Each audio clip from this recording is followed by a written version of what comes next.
Desde los inicios de la carrera espacial, esa idea rondaba a los científicos de las dos naciones tradicionalmente en conflicto, Estados Unidos y la entonces Unión Soviética. Luego de los lanzamientos de satélites artificiales, las pruebas de que el hombre podía viajar al espacio y la llegada a la Luna, el paso siguiente en la ambición de los científicos de ambos países fue la creación de una casa permanente en el espacio. El esfuerzo de los científicos se concentró en poner en órbita grandes estructuras que albergaran a un número considerable de seres humanos y que permitieran experimentar en todo tipo de disciplinas.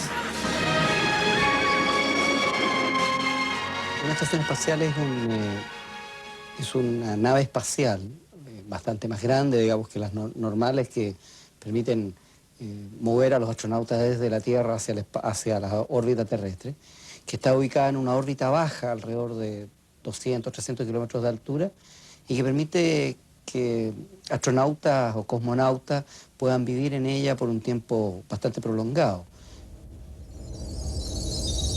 Una vez que ellas estuvieron en el espacio, surgió el problema de bajarlas cuando ya no servían.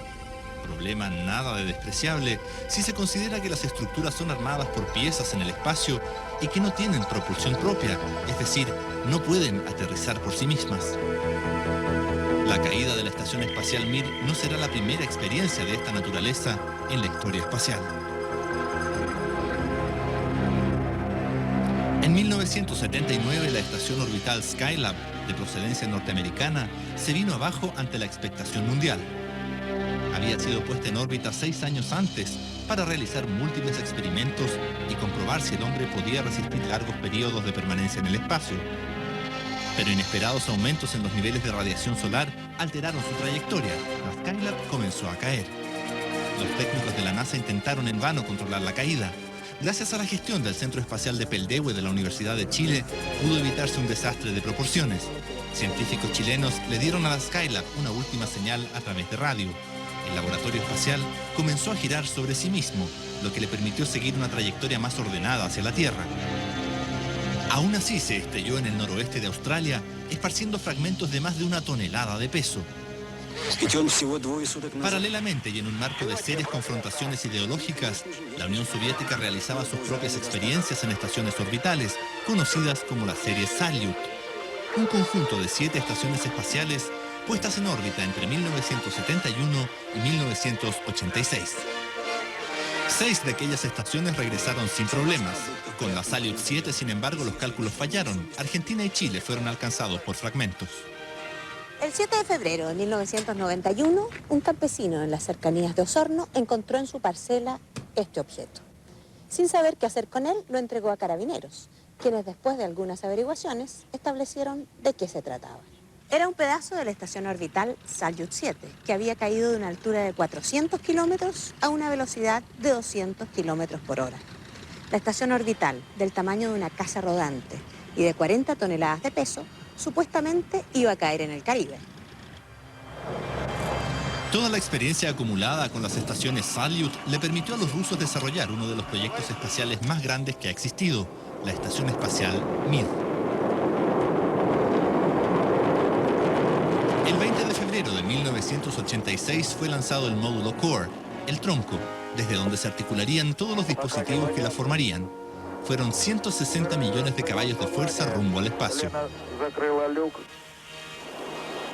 Debido a su enorme tamaño, fue imposible mandarla completa desde la Tierra. Tuvo que ser ensamblada paulatinamente en el espacio, a través de viajes sucesivos entre 1986 y 1990. Este gigantesco Lego de 143 toneladas que se movía a una velocidad de 27.000 kilómetros por hora alrededor de la Tierra, velocidad suficiente para evitar que cayera, alcanzó el tamaño de un edificio de 10 pisos.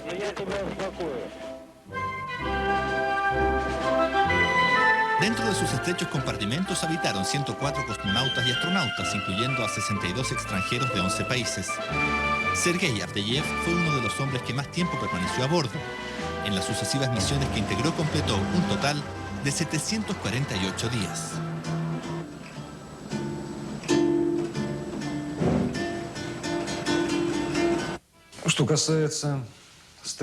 El sol sale y se esconde, sale y se esconde.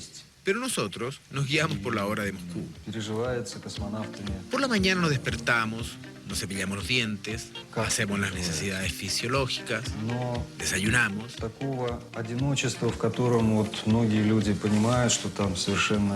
Luego tenemos comunicaciones con el centro de dirección de vuelos, donde conversamos simplemente de cosas cotidianas, cómo está la salud, el tiempo. Antes del almuerzo, cada día realizamos ejercicios físicos necesarios para mantener el organismo en forma, para mantener activos los músculos de los brazos, la espalda y las piernas. Generalmente, el almuerzo no es muy abundante porque en la ingravidez el estómago se achica y el volumen de la comida por consecuencia es menor. El gasto de calorías y energías también es menor. Después del almuerzo, el trabajo continúa. Hacer experimentos, conectar aparatos, cambio de algunos bloques dañados. El día termina con la cena. Después de la cena leemos los radiogramas recibidos, con las instrucciones de lo que tendremos que hacer al día siguiente. Después de esto hay tiempo libre, que gastamos mirando a través de las ventanillas o leemos algún libro. Después de esto, a dormir.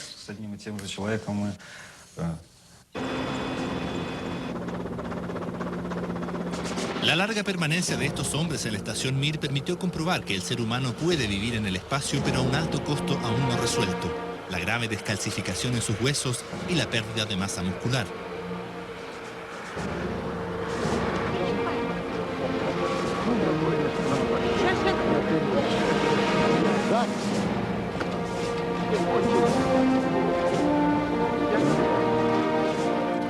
Un cohete debía impulsar a la estación Mir cada 90 días para que no cayera a la Tierra. Otro cohete de reabastecimiento la visitaba al menos 2 veces al año, con un costo de entre 75 y 100 millones de dólares por viaje. Desde 1996, Rusia no le pagaba la cuenta a la empresa contratista que mantenía a la Mir.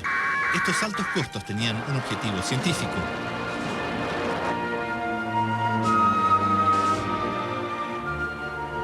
El principal motivo para emprender un proyecto de tan gran envergadura fue la ventaja tecnológica que se obtendría de los estudios en microgravedad. Durante estos 15 años se realizaron 23.000 experimentos a bordo de la estación. Pruebas como esta sobre el comportamiento del fuego. Lo que se pudo observar es que al no existir gravedad, la combustión se comporta de un modo distinto. Arde 5 veces más lento que en la Tierra. La llama parece un líquido indeterminado.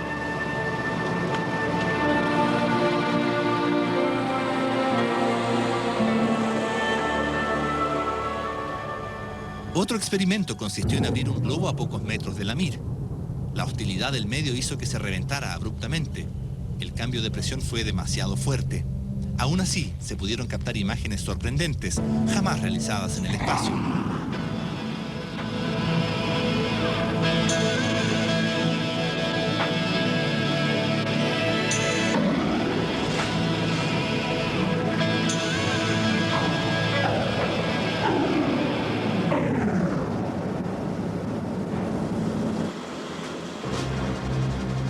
La investigación biológica y los estudios sobre el impacto de la falta de gravedad en el cuerpo humano han sido catalogados como invaluables por los científicos. Pero las investigaciones médicas, así como otros proyectos, se vieron reducidos por la crisis económica de Rusia.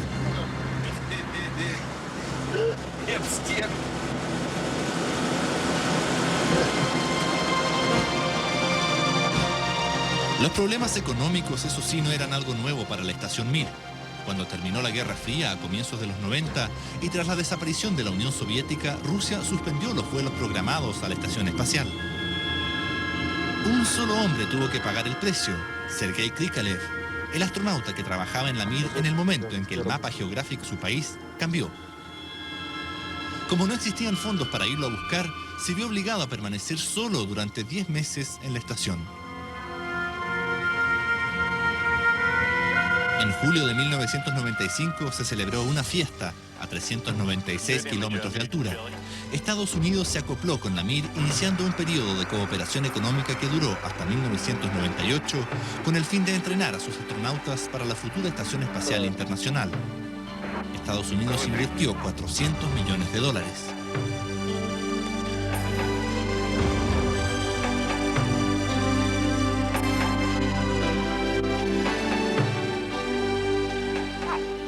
Pero una serie de desastres comenzó a augurar el fin.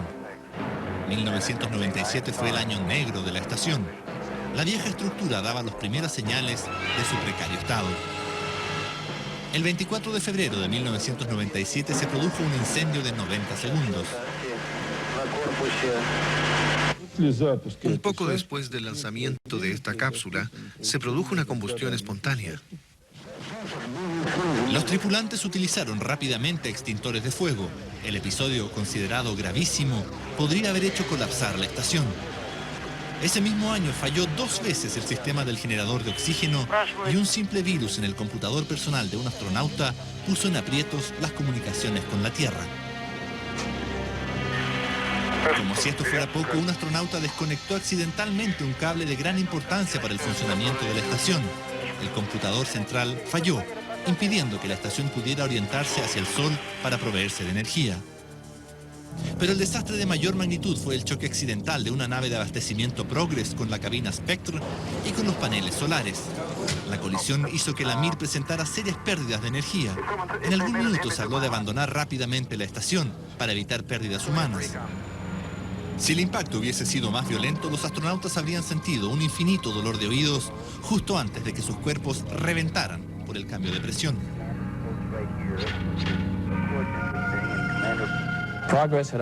La nave Progress se había desacoplado desde este extremo y después de volar por un día, estaba tratando de reacoplarse en este punto cuando perdieron control. Debido a todas estas fallas, los rusos estuvieron a punto de hacer reingresar la Mir en 1998. Sin embargo, la vieja estación siguió en órbita 2 años más. Ahora, en vez de seguir invirtiendo en la caduca estación, los rusos prefirieron apoyar la nueva Estación Espacial Internacional. Después de todo, esta nueva casa que se construye es la que le dio a la Mir 7 años más de vida, convirtiéndola en el centro de entrenamiento y ejercicio de acoplamiento para las futuras misiones. Después de más de 75.000 vueltas alrededor de la Tierra, la Mir está recorriendo su vuelo final hacia el cementerio que recibe a los satélites de estaciones espaciales cuando jubilan. El Océano Pacífico.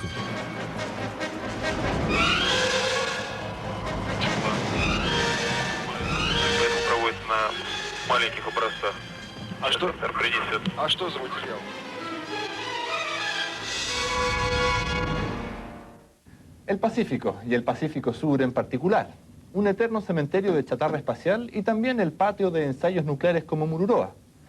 Don Luis, ¿por qué siempre parece elegirse el Pacífico y después de las imágenes que hemos visto, con cuánta tranquilidad podemos prestar este patio nuestro, por así decirlo de alguna manera, al 3% de incertidumbre que rodea toda esta operación? Bueno, con todo lo que vivimos, ¿cierto? Si nosotros mencionamos que hay un 3% de error, yo creo que uno tiene que ser muy inocente como para poder creer ese porcentaje, ¿cierto? Sin duda que uno tiene que ir mirando un poco la historia, qué es lo que ha ido pasando y recordando a las personas para que la gente se dé cuenta de cuáles son los riesgos que se están cometiendo. Y sin duda que el Pacífico se elige con el argumento de que es una zona despoblada, pero también con el mismo argumento, y si lo ponemos desde un punto de vista ecológico, ¿es despoblada de qué? Despoblada de seres humanos. Pero es muy poblada ¿cierto?, de la fauna marina que está ahí. Por lo tanto, es discutible realmente el usar estos conceptos muy fácilmente y sin duda que eso va en riesgo no solamente de las personas que pueden estar transitando por el lugar, qué sé yo, aviones, barcos, ¿cierto?, regatas, como ¿cierto?, vimos, sino que también con todos estos países que están en el entorno. Y uno se pregunta por qué esto no puede ser en Siberia, por qué no en el Océano Índico, ¿no hay forma de manejarlo o hay alguna predilección por echar la chatarra en el Pacífico Sur? Bueno, sin duda que hay un riesgo y otro de los argumentos que se ha dado aquí para hacer el encendido de los motores, para que ingrese la nave a la atmósfera, se tiene que hacer de una parte donde uno tenga una telemetría o un control de la nave lo más seguro posible. Eso es casi sobre Moscú. Ya vimos que la telemetría falló, ¿no? Y dio muchas vueltas la nave en torno a la Tierra sin tener, digamos, un control.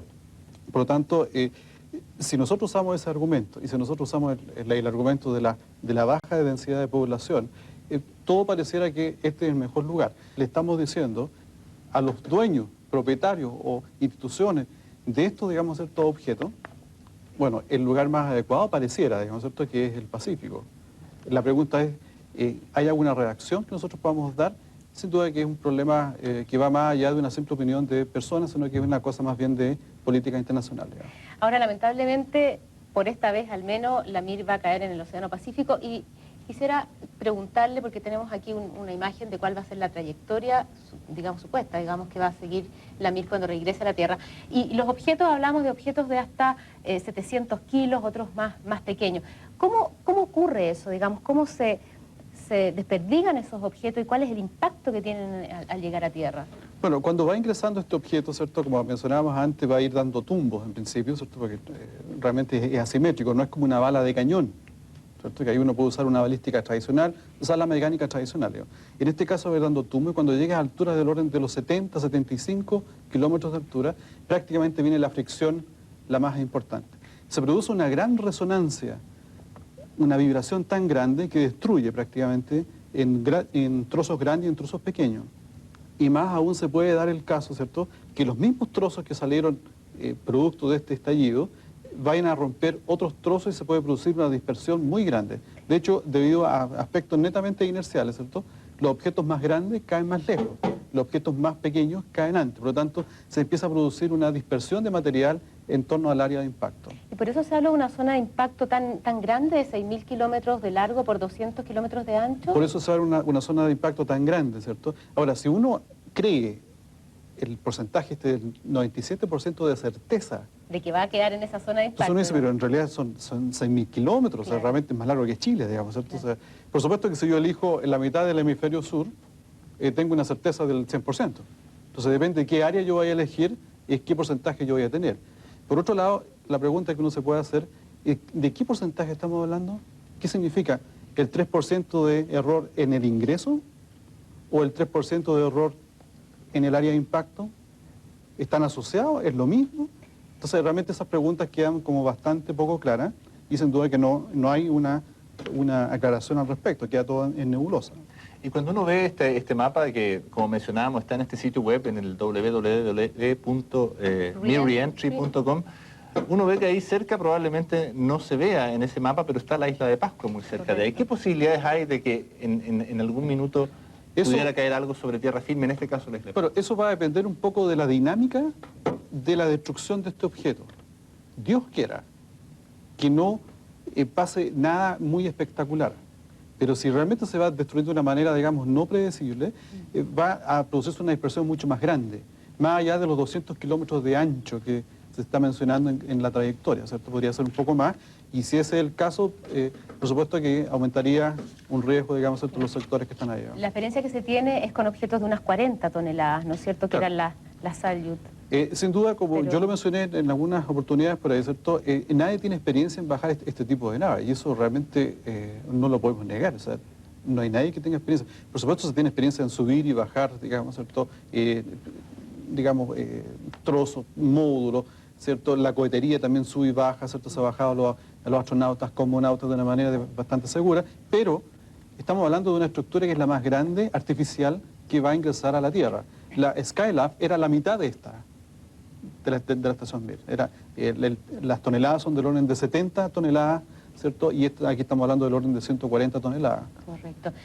Don Luis, también volviendo aquí al mapa, si la trayectoria no se cumple como han señalado los rusos, digamos, uno ve que la trayectoria continúa directamente hacia el cono sur, digamos, de América, y bueno, directamente hacia nosotros.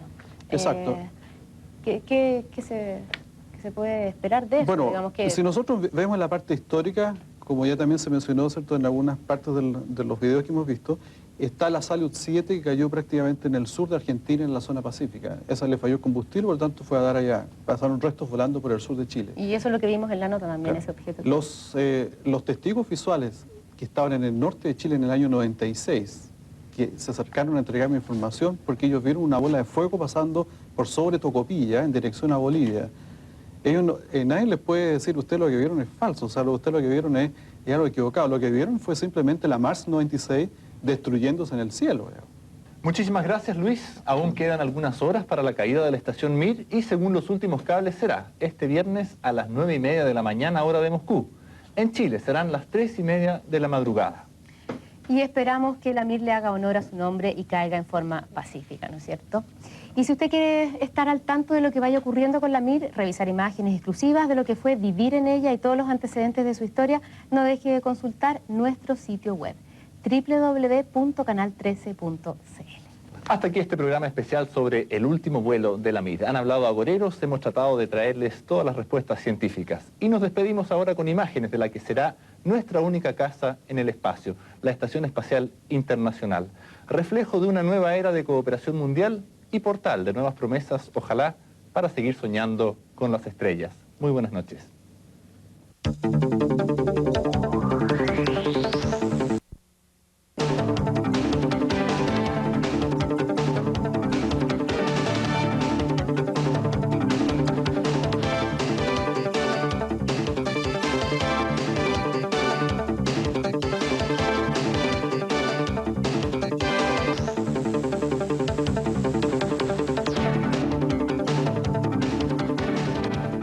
Siga junto a nosotros.